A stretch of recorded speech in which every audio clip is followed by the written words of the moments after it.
Cool. I think I'm just going to do a little intro. I'm sure there's more people going to join as I speak. For those of you that don't know me, because there are a couple of new names here, I'm Nina. I look after the AIM Academy, which is our training arm, and we've been running loads of webinars since April, many of which you can already watch back if you've missed them on the AIM website. But we're really pleased to have Youth Music here today and talk you through their fund, the Incubator Fund. Yeah, without much further ado, we are recording this. If you want to watch it back, you can afterwards. I'm going to hand over to Dan right now, and yeah, I'm going to be in the background and hopefully maybe see you at the end. So over to you, Dan. Thanks, Nina. Hopefully everyone can see that. So my name's Daniel. I'm the Youth Engagement Director here at Youth Music, and yeah, really excited to be here today. We've been talking with AIM for a while about working together on basically getting more awareness of the fund out there within the AIM community. So it's really nice to be able to do this today with Kim as well here from Palm Bay. I'll just hand over to Kim to introduce herself. Hi, yeah, I'm Kimberley from Palm Bay Music. We're a boutique music publisher and production house based down in Ramsgate, Tier 3 at the moment.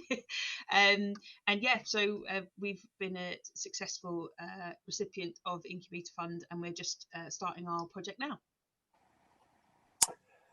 Excellent, thanks, Kim. Yeah, I'm called Mark Pierce, from Youth Music, the partnership manager, and like Dan, sort of working on the new Incubator Fund and getting us out there and better known in terms of the industry and what we're trying to do and who we're trying to attract into the fund, which is, what this presentation is all about today.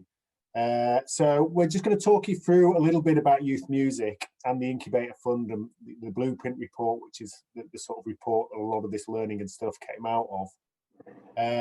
And Kim is a little bit humble there because she was one of the best applicants, I might add, from our first round and did an amazing project that's kicking off. So we're going to bring Kim in halfway through to talk about her application and give you insight into what makes a really good, strong application and help you all. And then we're going to leave hopefully 30 minutes or so at the end for question and answers that as Nina said, you can write any time along the way in the Q&A button, but we'll answer them all at the end rather than take them on as we go. So any questions along the way, just fire them off in the Q&A and we'll pick that up at the end. So if we can just start the presentation, we've got a few familiar faces that might know youth music, but many of you hopefully won't yet, or hopefully will at the end of this rather.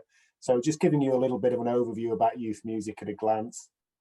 We were established in 1999, and we currently fund around 350 projects a year, and this is done with funding that's provided by ACE via the National Lottery.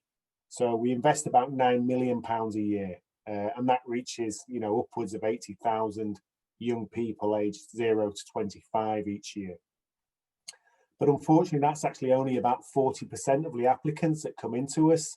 So there's a huge amount more that we'd love to do around the country, working with these young people, and that's 40% is probably not a bad success rate, but it's certainly not where we'd like to be in terms of who we'd want to fund.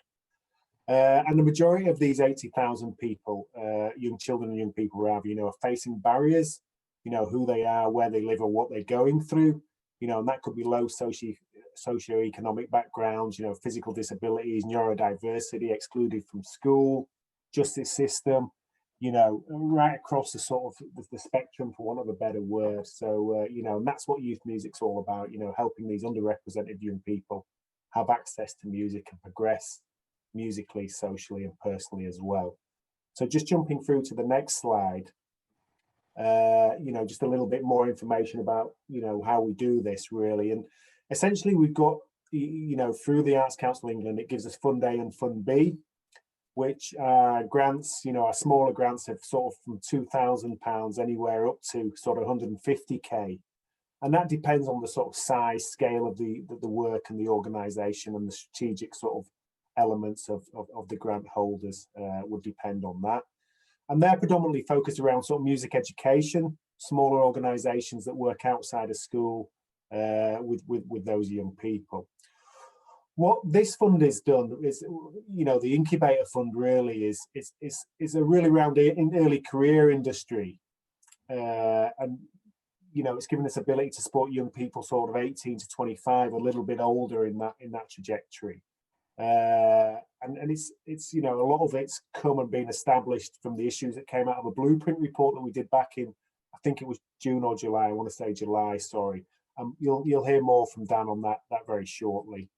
Looking into the future a little bit, following the Incubator Fund, we're going to be launching a direct fund for young people, something we've never done at Youth Music. We've always traditionally funded organisations.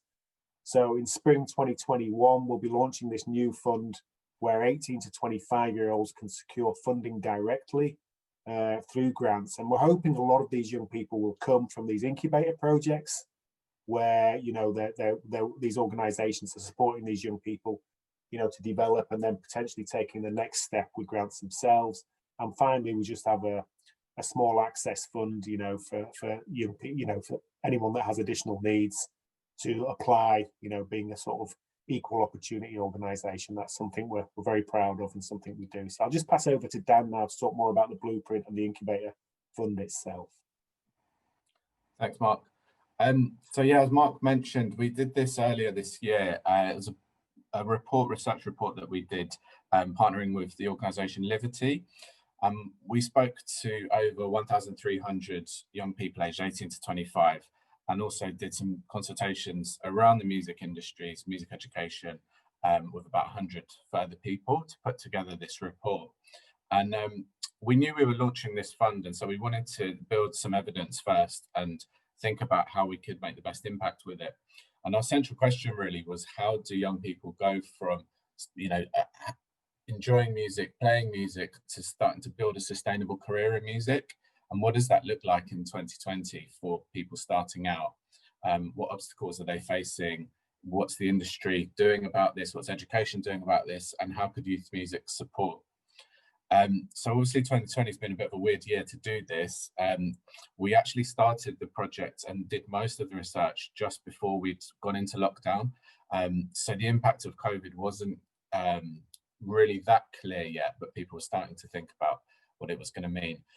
So yeah, a lot of the things that came up in the report were things that already existed, but that we know that are being now further amplified by COVID and the situation that we're going to be in, in the near future. So what was interesting is, we met so many amazing people, and I've just put a few pictures of some of the people we spoke to here, and you might recognize some of them. And they were representatives of a generation that was doing like amazing stuff in spite of many different obstacles they had to overcome, which tended to be kind of on their own terms. So that was one of the really interesting things we found, was that, there's often this term, the DIY generation, which is bandied around. And we definitely picked that up. We really felt that there was loads of examples of young people taking these DIY routes, forging their own sort of paths, working collectively and innovatively, with a huge amount of determination and passion. So we, that was our real focus for this, was thinking about actually how can the industry really benefit from bringing this passion and excitement, in. So just wanted to go into the findings a little bit. I won't go into too much detail, because I'd recommend, if you're going to apply for the Incubator Fund, that you download this report and have a read. But some of the key findings which we highlighted were around the education to industry pathways, and sometimes what's called the pipeline. We found the sectors, the industry and the education sectors, are operating quite separately from one another. This was leading to young people not knowing what the routes in are, and also not knowing what the options are in terms of work options. So it's quite opaque to understand what jobs exist within the industry. So people are tending to, I think naturally gravitate towards performance, but people aren't really knowing actually what goes on underneath that. And there's so many amazing roles there, but I think, young people don't have an understanding of what all of those are. And that also extends to educators, who don't often have an understanding of what those roles are. And we know the industry is changing rapidly. So, it isn't a huge surprise.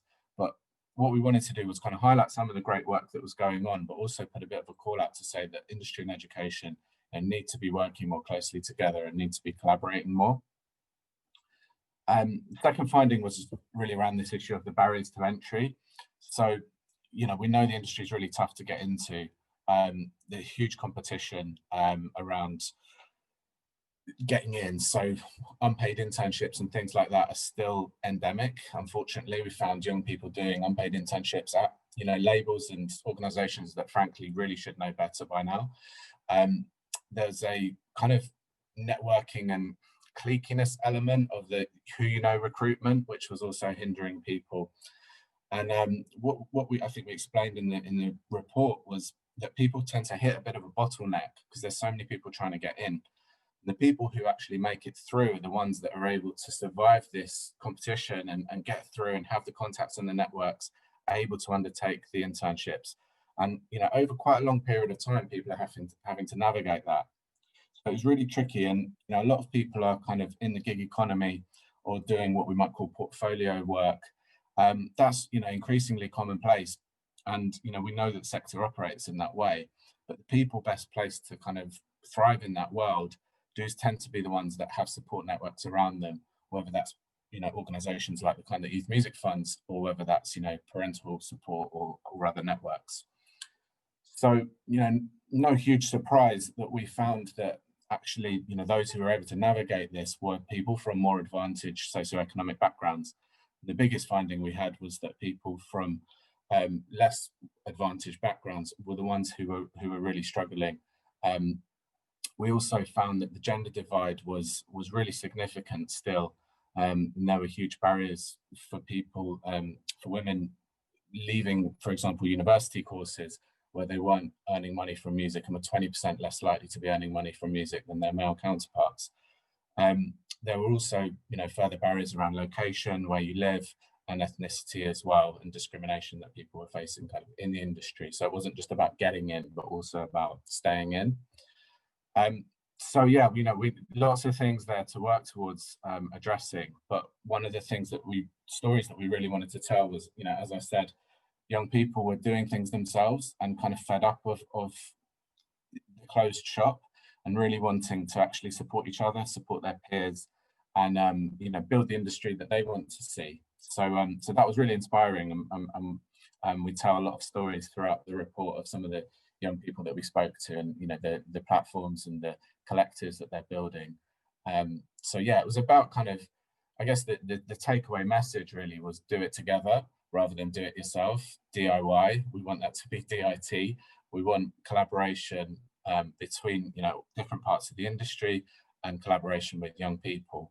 And, you know, we're putting some money there to enable that, to make that happen.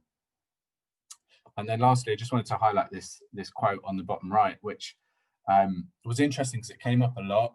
And we know that there's a lot of funding out there, you know, probably not enough, but there is a lot of funding out there for people who are the music creators, the musicians. But actually, a lot of people are saying, well, what if I, you know, want to work behind the scenes, or want to work in the industry? There's not as much funding and support out there for me, and I'm needing to actually undertake unpaid work to do that. So so our funding was purposely designed to be more flexible than just about supporting the music creators. So we've got some programs with funding which are about supporting musicians, but equally we've got some which are about supporting people to get into the industry. So I'm just going to take you through the Incubator Fund, give you, I mean, some of you will know some of this already, but some of the basics before we talk to Kim and hear about a bit more about what Palm Bay have done. So as I said, it's really about collaboration and the mutual benefit from bringing new talent into your workplace. It's about giving 18 to 25s the opportunity to deliver their own projects in partnership with you, and receive support from your organisation through incubation, training, mentoring and networking. And we're really trying to focus on those young people who are currently underrepresented in the industry. And if you read the Blueprint report, you know, you'll get a sense of what we're talking about. And also in our funding guidance there, you know, we've got some guidance around who we'd like you to focus on. And for us, the organisations we want to focus on, we want to back dynamic, innovative businesses and not-for-profits within the industries, people who can offer genuine work opportunities, and people who are, you know, forward-thinking and want to make a change in the industry. So we're really interested and really excited to be with AIM, because it's a great group of members, and and looking for companies where we can start to kind of grow more permanent ways of supporting new talent. So some of the key things that I wanted to highlight to you are that if you're going to apply, what you'll need to have is a strand that 18 to 25 young people can work on, where they can plan and execute a real project. So it belongs to them. They're given the autonomy to make decisions and to lead a project. So we're all about building up their project management skills, building up a track record, and building up their portfolio for future employment. And then a key part of this fund is that 50% of the grant must go directly to the 18 to 25s. So that's a kind of, you know, as we're saying, about mutual benefit and 50-50 approach. So 50% has to go into their pockets. The remainder goes to support the project costs. So that's, you know, your staffing costs for running the program, and also any support costs which you might incur around, for example, you know, running networking sessions or mentoring or paying for training, etc. So yeah, we want to see a kind of comprehensive support offer as part of the program, particularly picking up that, you know, a lot of these programs have existed over the years about getting new talent into the industry and into the creative industries, but actually, you know, getting people's foot in the door is only the first step. Retaining and developing talent, you know, is absolutely key as well. So our guidance sort of sets out this kind of support you might provide, but obviously, you know, you can be flexible around who you're actually hiring and what they need. But yeah, our guidance goes into some depth about, you know, where you might put some costs towards supporting the program. And then we also encourage applicants to have a think about the emotional, financial and access needs of the young people they might be working with, and to budget for some of that within the program. So, you know, do you need to, rather than expecting everyone's going to have, you know, a great laptop to be able to carry out these projects, you need to budget some of that in.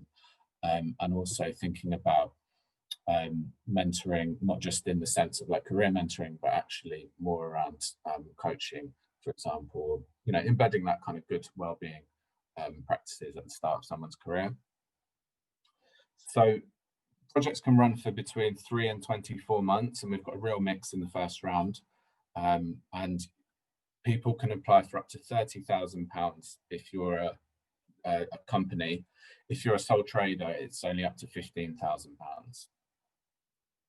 So just highlighting some of the organisations who did get through in the first round. 31, I couldn't fit them all on this slide, but we've got a really nice mix of different types of organisations in there. You know, mostly smaller organisations, community rooted. We've got radio stations, professional networks for young people like the Young Guns Network and Girls I Rate. There's some record labels in there, online culture platforms, channels like Link Up TV, talent development organisations, and even Ezra Collective, you know, award-winning jazz band. So we've got really, really nice mix of people. And what I'd say is we did get a lot of applications from London, a lot of really good applications from London. We are a national funder though, so obviously we try and balance our investment equitably across the country. So definitely keen to get more applications from outside of London, particularly from Wales and Scotland as well. Right, sorry for that, all of that, me just going on. I'm now going to hand over and we're going to bring this to life a little bit and have a little chat with Kim. So yeah, Kim's I think going to take us through kind of why you applied and what you wanted to achieve and what your experience has been so far. Yeah, sorry, I don't have a flashy slide. Yes, you do. There we go. Oh, I do. Yes, there we go. My hair's green now to match our logo. So yeah, thanks so much for having us. Obviously it's such an honour to be a part of this innovative new project. When we saw the Incubator Fund being advertised, every line I read, I was like, this is us, this is us, this is basically, it was really appealing to us because as an organisation, we know that there's shortcomings in our signings, and we know that there weren't all the voices at the table that we wanted. So we were like, we really feel like across the board our team is generally 25 plus. So we said there's a massive section of the music industry, these new artists and new A&Rs coming through, that we want to be in touch with. But we weren't in the financial position to do so. We had an ambition to really focus on the development side of what we do. So identifying new artists, new writers, and helping to sort of nurture and empower them. And we know that there's loads of barriers to access, of people from lower economic backgrounds. People need to be paid for their time. And as a new company, we're quite young. We've been music publishers now for just under a year. So we don't have that buffer. We don't have that pot to pay for their time yet. And we didn't feel, morally, we didn't feel like getting an intern or getting loads of writers down and not covering their time didn't ethically sit right with us. So we had like a 4-year plan to start this development strand to what we do, and the Incubator Fund just has helped us fast track it. So we're treating this project as like day one of our development program, which is amazing. So what we proposed to Youth Music for our Incubator Fund application was that we wanted to employ a handful of junior A&Rs to join our publishing company, to work with us to scout for new writers, new artists and new producers who were all aged between 18 to 25. And we wanted to hand over the role to the A&Rs, the young A&Rs, to curate their own writing camps, where they would be in a position where they could identify who would work well in a room together for, say, a week, 5 days, and to get an idea about who they would like to present their songs to. So they also got to create a music industry panel that would come and listen to the songs that have been created during that week, and they'd be pitched to industry professionals, whether it be sync companies, record labels, or large music management companies. So it's a real chance for to identify that this would nurture not only artists, writers and producers on the creative side, but we wanted to nurture the points of access for young individuals who are interested in the music industry side, which is often kind of overlooked, and the only route in is to do an unpaid internship a lot of the time. So yeah, we wanted the outcome of the project to be the young creators walking away with credits, with working with established mentors in the room at every writing camp, and also they would have networked with leaders in the music industry. If you've been on a panel with so and so from Sony, that door's now open. They know your face, and you can send them an email, and hopefully that name may read and be a bit familiar. So it's just a point of entry there. All participants, so from the A&Rs to all of the creatives, they'll all be mentored. They'll all be paid for every minute, every second of their time they engage with us throughout these writing camp projects. They'll be paid, and they'll all receive a bursary, whether they want to put that towards some training or zipping up their music studio with a new piece of equipment, new toy. We just want to make sure that everybody was really financially covered and rewarded for their creativity and their ideas. So our overall aim was to nurture and elevate currently underrepresented young creatives to become the UK leaders of tomorrow, because you really want to help diversify by putting people in a position of power and leadership, and have more diverse boards of decision makers in the music industry.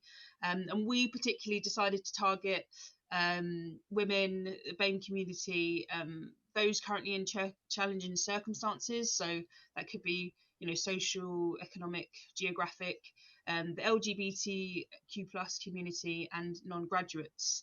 And we really wanted to have a really honest look at what the barriers to access are, and we reflected on our own experiences. We are an all female-led team. I'm mixed Afro-Caribbean with Caucasian. So we did sit during our application, and we did think about, we had to go to some places of actually where were the snags for us coming up and coming through, and how can we actively identify to kind of remove some of those barriers just from our personal experiences.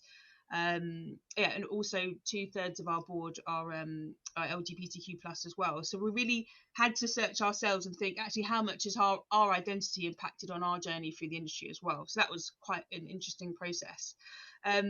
one of the key things that we wanted to achieve out of our application was advocacy and legacy.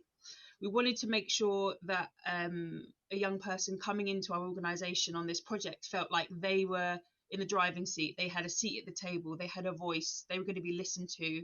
It wasn't a work experience or an internship where we'd say, can you sit and fill out that spreadsheet and let us know when you finished at 6 o'clock. It was very much, here's the overall framework of what we want you to achieve over these 3 months. You'll get weekly check-ins from us and as much guidance as you need, but we very much are bringing you in because we like your ideas and your outlook and your abilities to scout out. You know, there may be a producer on SoundCloud that currently has, 500 plays, and I would never have found them, but they may find them and they could go on. Yeah, they're probably going to be the next, Sagala in 5 years possibly, but they're swimming in those circles. They're attending those, well, normally in-person gigs, at the moment online gigs, and they're paying attention to the numbers of certain Instagram accounts that in a way that I'm just not, which is the reality of where I'm at now in the industry. So yeah, we wanted them to lead on shaping their own experience, make sure that we had a timeline, that we were working with them over a long enough period where we feel like they would get the most out of us, the most nurturing experience. We didn't want to rush them through and not have proper time for them to kind of explore, ask questions, possibly make some mistakes, in a really safe environment. We learn loads from, making errors. So we wanted to make sure there was room for error in the time with us. They had some padding around them. And we want them to walk away with actual relevant skill set that equips them for future roles. Even the job title we gave them in our application, we called the young sort of A&R scouts, we called them project managers. And we thought, actually, if we give them an official title of project manager and they actually want to go into A&Ring in a future record label, it doesn't read true to what they want to go on and do. So we changed the role to A&R because we felt like it set them up more for a future in the music industry, in the recording industry, whether it's in publishing or on the label side. So yeah, really making sure that we made a bespoke sort of package for whatever they wanted to choose to go on to next. And with the bursary, allowing them to choose how they spend that money and where they feel personally it's best utilised for them. The legacy of it for us as an organisation, it would be completely remiss of me to say that this is all about young people. We weren't thinking at all about the benefits that Palm Bay Music would receive from it. It really feels quite 50-50 because through these writing camps, we're going to have, a massive addition to our roster of really young, fresh, new songs, new ideas, new production that we never would have thought of. We're going to, be getting the insight of these young A&Rs who we would love to continue and work with going forward.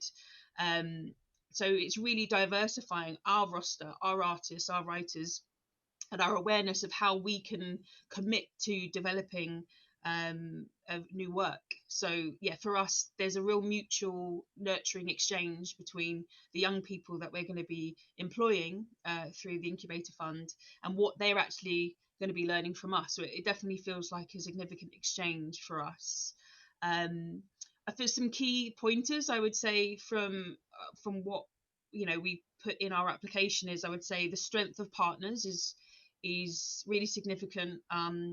We actually found a partnership with a music audio company who are offering all of our participants a discount on the purchase of any of their equipment, and they're also actually loaning us some equipment during the camps to show their support, to show their commitment to diversifying the music industry.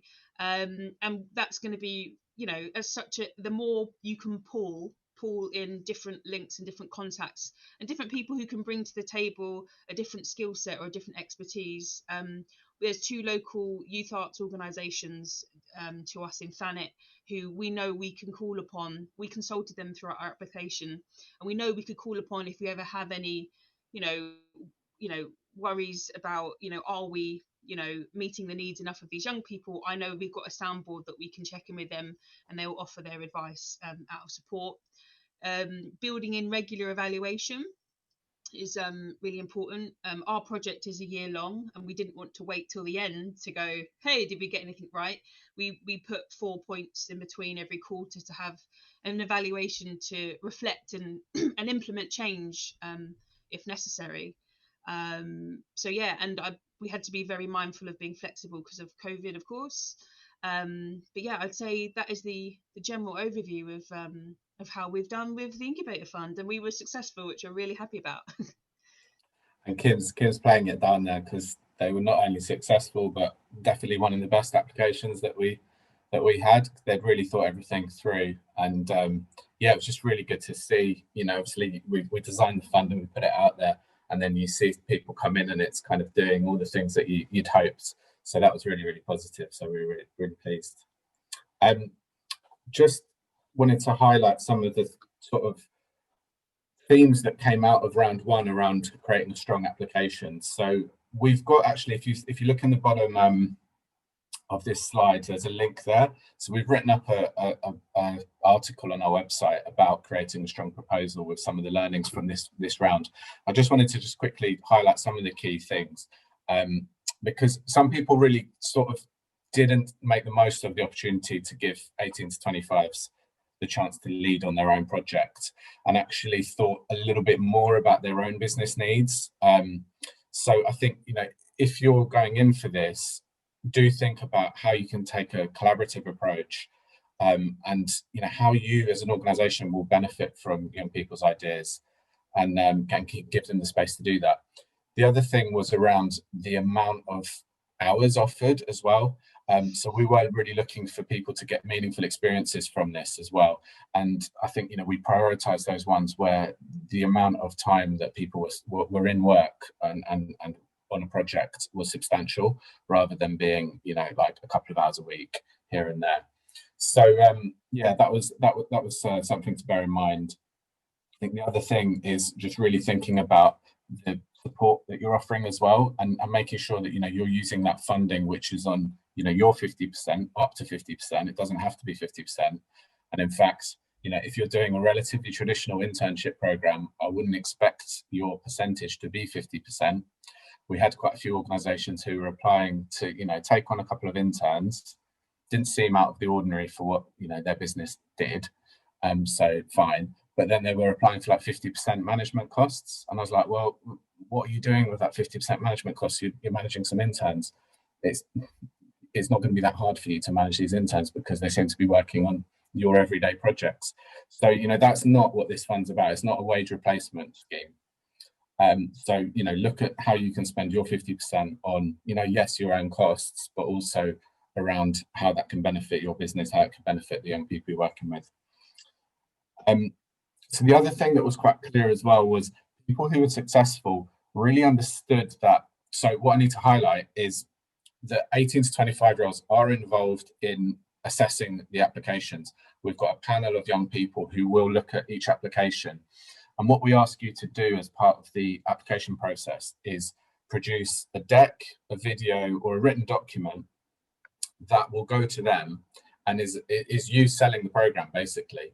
It's a shop window on your organization and your projects. And the best examples of this, you know, really had some style and some substance to them. They were clear, they were interesting, they were accessible. And, you know, they'd thought about the intended audience, which is, you know, 18 to 25-year-olds. So it really showed what the company's about in its best light, and also gave enough detail about what the actual opportunity was, so that the young people could really get a sense of like what they might be involved in. So really spend some time on that. And Kim, I think you said you worked with some young people to actually, you know, run that past them, and, you know, you create a video with the young person. So yeah, like that's a really good way of doing it. Clear plans to recruit people who are underrepresented in the music industry. You know, that's what this is all about. So are you going to work in partnership with local youth organizations? How are you going to make your application process accessible? You know, don't put any disqualifying barriers in there around, you know, must be a graduate, etc., etc. So yeah, think about that carefully. An active role in the music industries. What we meant by this was, I think the young people were really drawn towards those organisations who could demonstrate you know, a really meaningful role in the music industries, and really appealed through, you know, their company brand or the staff who were involved in the program. They could really see how they'd benefit from that network that they were getting into, and the insight that they'd gained working with that company. And then just lastly, meeting the budget criteria. So actually a lot of people didn't meet the budget criteria, and we had quite some specific things in there around the maximum amount of funding you can spend per person. So it's going to be for the next round 5k per person. So whether that's a wage or a commission, it's a maximum of £5,000 per person.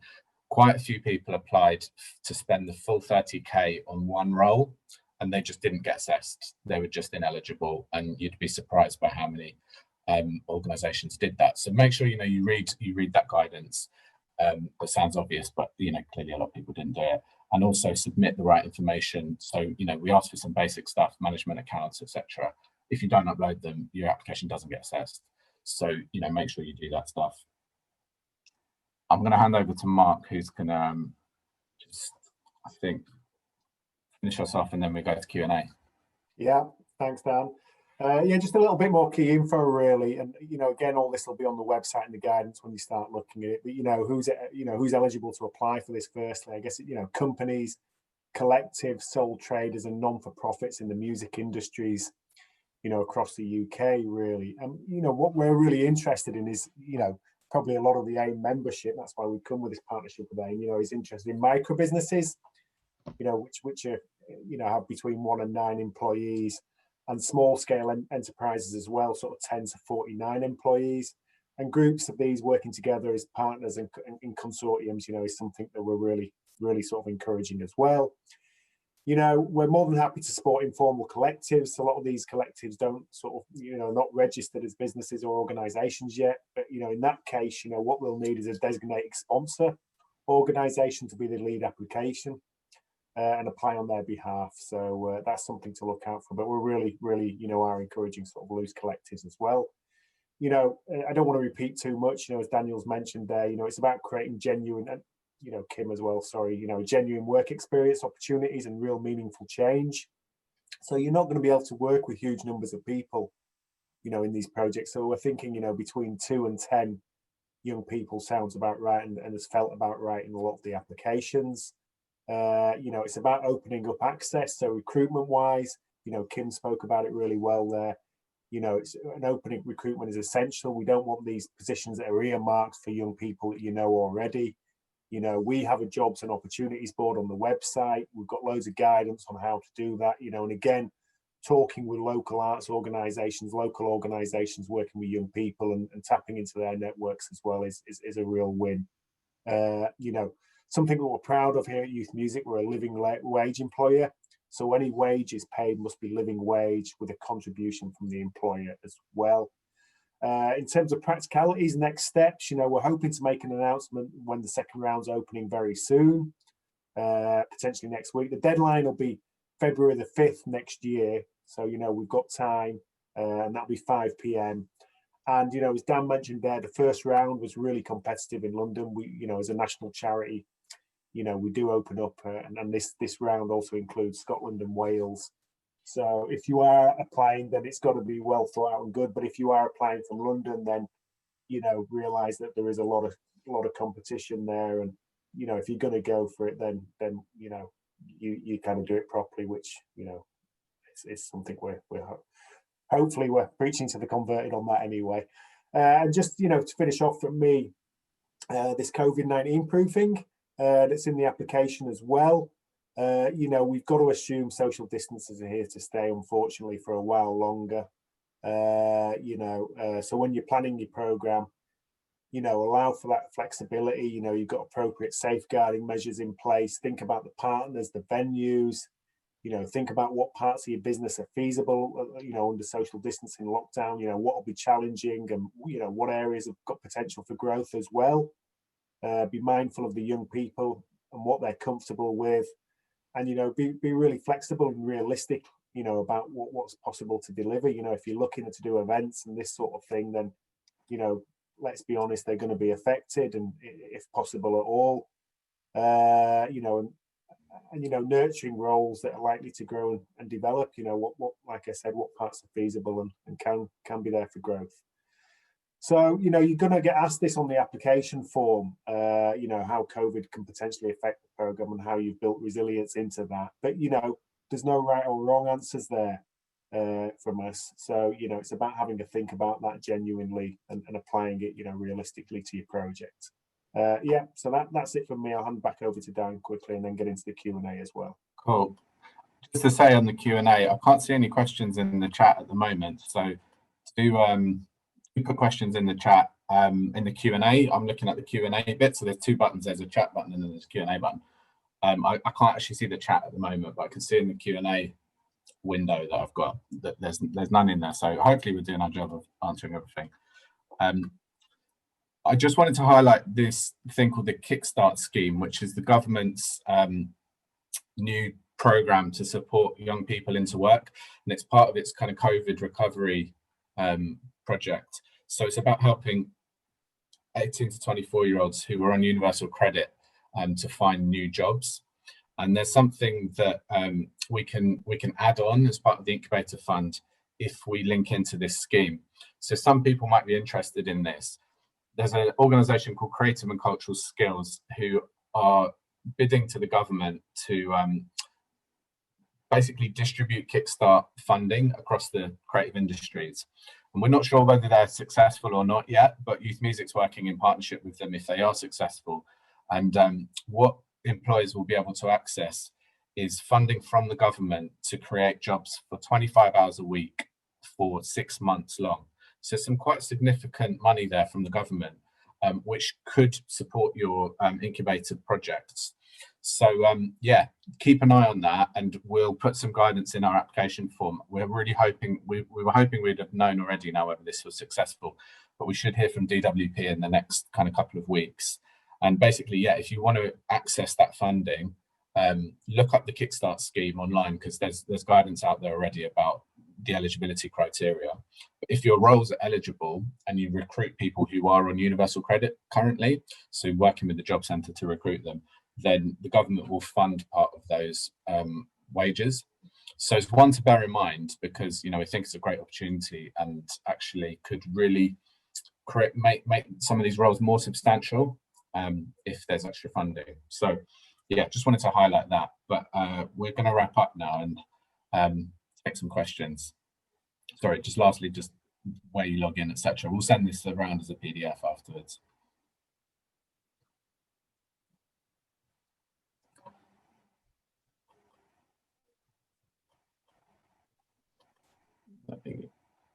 We've answered all questions in the universe. Yeah, I was going to say, don't all rush at once. There's just a big hello from Dutch.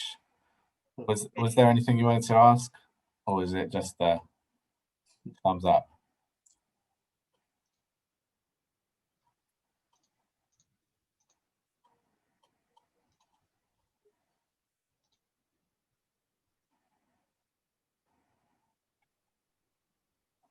Bit weird because we can't actually see anyone, but so it's just silence, Nina.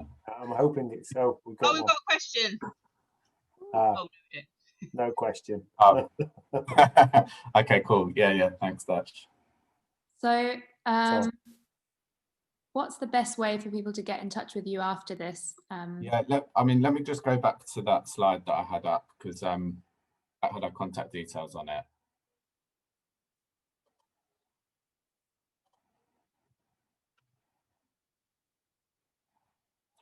So the way that your query will be most quickly picked up is if you email grants@youthmusic.org.uk, and somebody will be able to get back to you pretty swiftly on that.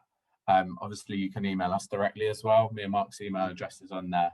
And then in terms of the announcements and stuff, so if you want to know, when it's opened and when the deadlines are and how to get on, if you follow us on, all the social channels, we'll be announcing things on there. So yeah, go to that. And then this is where you can actually get more guidance. So if you go to this web link, the guidance will be up there fairly shortly.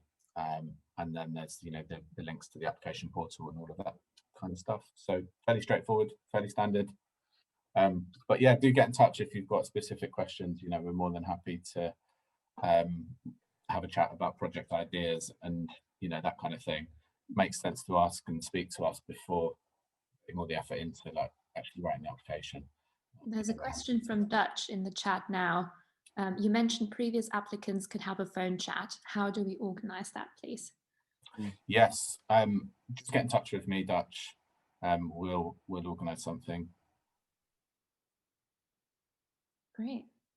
There's there's a few questions there. It's like the first dance on the dance floor, isn't it? Can a new company apply, or is a certain amount of company history required? No, a new company can apply. They can apply. So we've opened this funding stream up to new companies. If you wanted to apply for Youth Music's other funds, so our fund A and B, you'd have to be registered for at least a year.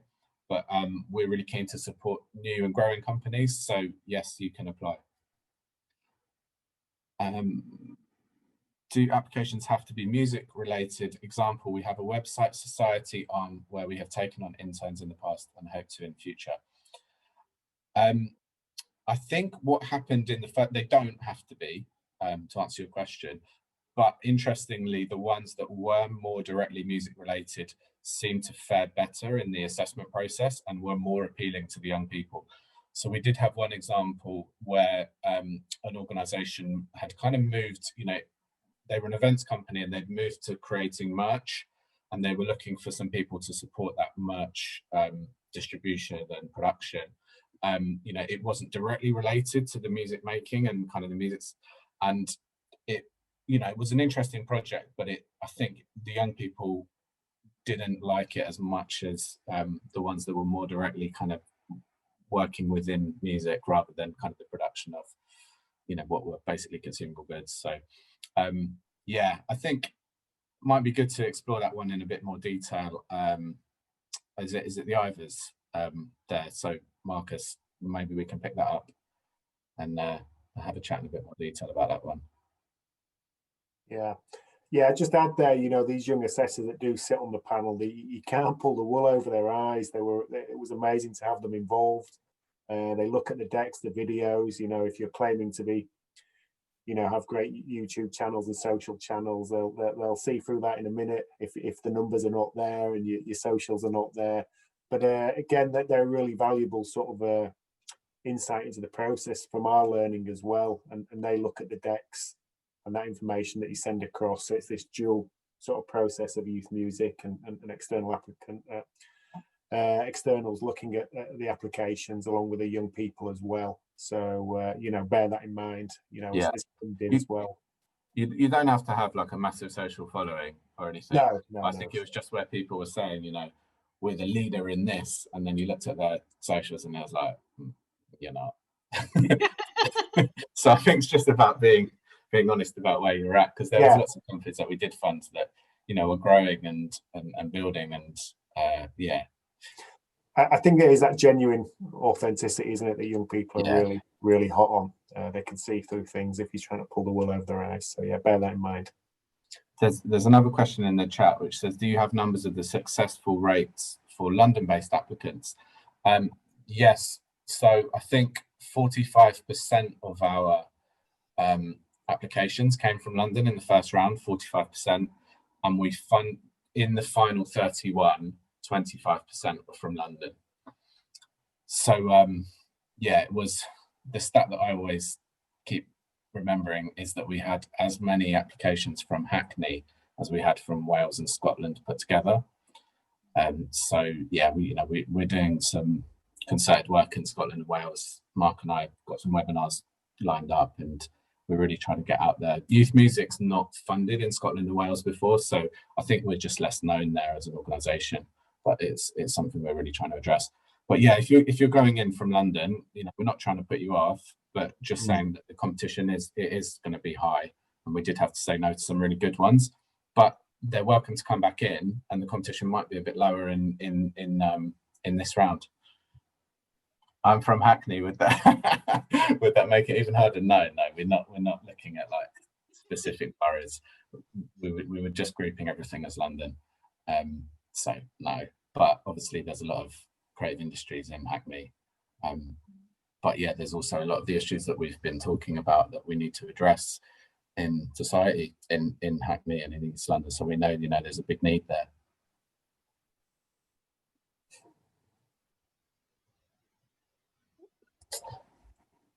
Another one in the Q&A, sole traders, will they need a sponsor?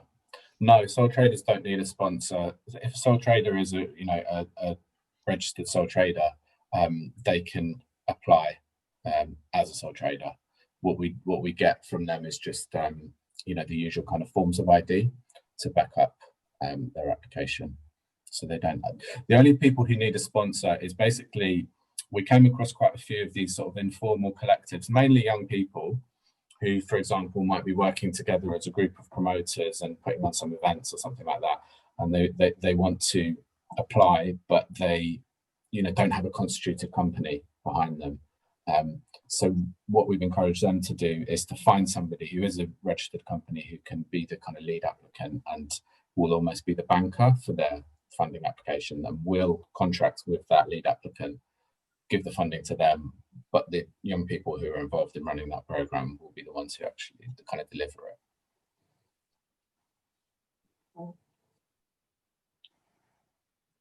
Great.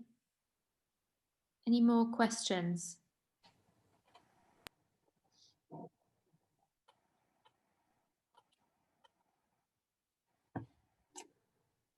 Well, yeah, there's one coming in the question and answers. When can applicants get feedback on their initial unsuccessful applications? From now. So we asked people to just wait until we got our stuff together for round 2, because we were making a few changes based on round 1. And there was quite a lot of people requesting feedback, so we did try and spread it out a bit. But yeah, if you want feedback, then get in touch with us, and we'll assign somebody who can have a chat with you and look through your previous application. But just to emphasize, like, most people's applications were pretty good, and it wasn't necessarily a case that you needed to do something really specific to have been successful. A lot of the time it was about us trying to allocate funding equally around the country and get a really good spread of where these opportunities were going. And so yeah, a lot of the time it just came down to kind of competition. So if that's the case for you, then just keep coming back, because we see it in our other funding programs that people who reapply in each round, and as long as there's nothing fundamentally wrong with the application, eventually they will get there. So persist if it's something you're really keen on doing. There's another one in the chat. Yeah. Sending the application at the end of the deadline, does it make it more difficult to be accepted, even if it's a good one? Does that mean just before the deadline closes? Sounds like it, yeah. Yeah. No, not at all. The deadline is the deadline. We don't assess anything until the deadline's passed, and then everything gets looked at as a group. So it doesn't matter whether you submit on the last day or the first day. You won't be the only one submitting on the last day, put it that way. You tend to have the peaks at the start and that's fine. It doesn't matter to us. I mean, yeah. I would recommend take as much time as you've got to make it good. Yeah, exactly.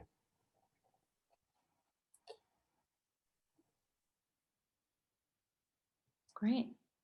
It's been really, really interesting, and actually good to see you run through the whole thing, and what looking at who you're trying to support here, which I think is so important, to support young people in this way. So really, really great, and thank you so much for running the session for the AIM membership.